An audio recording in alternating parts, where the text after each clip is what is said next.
Olá, alguns dias atrás eu postei uma aula chamada Quando você muda a obra muda, onde eu tinha uma viga de 60 centímetros suportando uma laje, eu reduzi a viga para 40 centímetros e depois de perder um terço da altura, a viga que não passava com dois ferros 16 começou a passar com dois ferros 16, ou seja, eu reduzi a altura da viga, reduzindo o peso total, a carga total dela, digamos, em 3%, mas reduzir o momento dela drasticamente porque ela perdeu inércia. E a questão é, um aluno chegou para mim e falou, ok, eu entendo, realmente a viga não tem inércia, ela não pega carga, mas como que aplica isso? Porque na faculdade eu aplico chanelagem plástica e a viga deveria pegar uma carga muito maior. Por que o método de chanelagem plásticas não funciona? Será que mentiram para a gente quando falaram e ensinaram o método das chanelagem plásticas? Não! O método das chanelagem plásticas funciona desde que, e aqui tem uma questão muito grave, tá? Você siga o cálculo manual do início ao fim. O problema é que as pessoas misturam, acham que dá para fazer um cálculo mais ou menos, chutar assim na viga, ignorar regra de flash e tudo mais, que aí dá pepino. Então, primeira coisa, eu vou demonstrar como que o método das charneiras plásticas vai dar o resultado exato. Primeira questão aqui é o seguinte. Vamos pegar aqui, ó, a planta que eu desenhei a planta. Lembrando que era três vigas, né, uma na ponta e outras duas no meio. E a questão é, outra no meio, duas na ponta, uma no meio. E a questão é, essa viga aqui, eu fiz dois modelos, um com 60, um com 40. Nenhum dos métodos foi aplicado chanelagem plásticas corretamente. Por quê? Porque para aplicar chanelagem plásticas tem que pensar, toda essa carga rachurada pelas charneiras está indo para a viga do meio. Então, quando eu for calcular a viga do meio, ela tem que respeitar que ela tem que suportar toda essa carga. Como? A primeira questão é uma área de 17,69, uma carga estimando a laje 0,55 toneladas-força por metro quadrado e um vão de 6 metros. Uma carga para de 0,46, que tem uns valor, uma ideia base, né? Pode ser um pouquinho diferente, e eu vou estimar que a viga tenha 10% de peso extra, basicamente, por peso próprio dela, né? Porque a viga tem um certo peso. Vai dar uma carga total de tipo 2,3, e a questão é, como ela tem parede, flecha máxima de 1 centímetro, ok? Então, a questão é, coloca a fórmula da flecha, imaginando uma viga biapoiada, porque ela está apoiada em pilar de baixa inércia. O que vai acontecer aqui é o seguinte, ó, estimando que eu tenho um E de 250 kgf por centímetro quadrado, a viga tem que ter. É uma opção? Não. A viga tem que ter. Ah, mas se eu posso fazer com menos? Não. Ah, mas se o arquiteto for chato? Não. A viga tem que ter uma inércia mínima de 155 mil centímetros na quarta, sem considerar a fluência. Imaginando que a flecha do infinito, ou flecha da parede no caso, seja 2,5 vezes a flecha imediata, dá uma inércia próxima de 388 mil. Ok? Imagina que eu tenho uma viga de 19, igual eu desenhei, a questão que vai acontecer é que vou igualar 388 a inércia, né? Vai dar o quê? Vai dar uma altura ao cubo aqui, ó, 245K, e vai precisar de uma viga de 62,6. Que eu vou ter que arredondar para 65, até porque eu estimei que a viga teria estado 210 kg e ela tem 285, ok? Desse método, o método das chaminés plásticas funciona.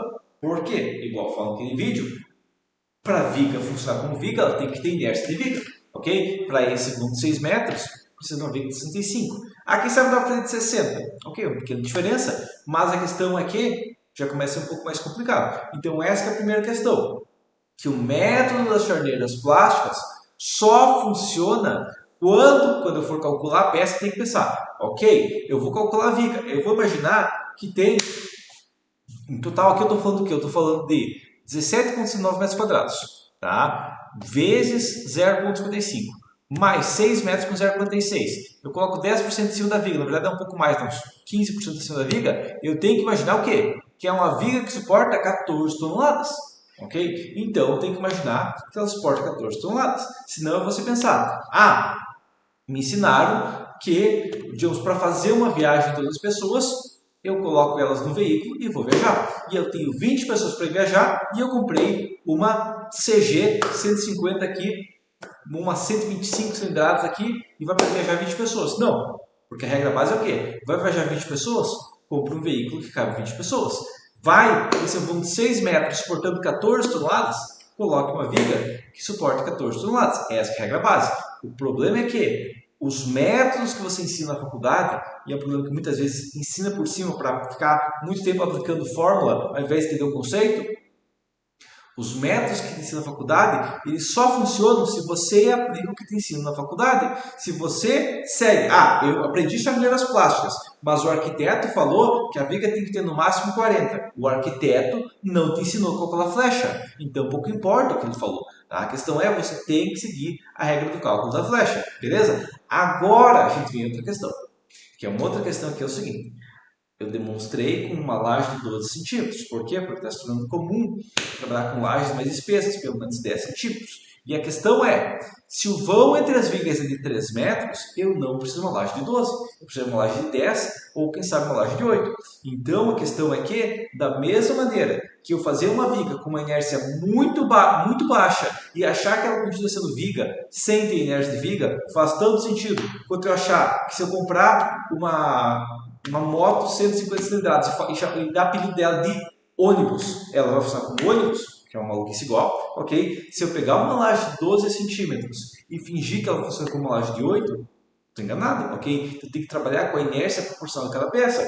Se a laje tem voo de 3 metros, que ela tem voo de 8, ela tem espessor de 8 centímetros, quem sabe no máximo 10. Se eu faço uma laje muito espessa sem necessidade, ela não vai funcionar como me ensinaram na faculdade, onde o modelo de cálculo das chamineiras plásticas é que eu faço uma laje proporcional ao vão e eu faço uma viga proporcional ao vão, ok? Aí funciona. Aí você pode calcular a área de influência. Agora, a partir do momento que eu fizer, eu quero uma viga aqui para vencer o voo de 6 metros, mas eu quero que tenha 30 de altura e eu ainda quero que o método que funcionaria só com a viga de 60 funcionasse. Não vai funcionar. A partir do momento que você pega tudo que te ensinaram de inércia, calcula a flecha e joga no lixo, chaneiras plásticas vai junto no lixo, ok? Então a questão é, o motivo que chaneiras plásticas não funcionam hoje em dia é porque as pessoas não usam chaneiras plásticas junto com tudo o restante.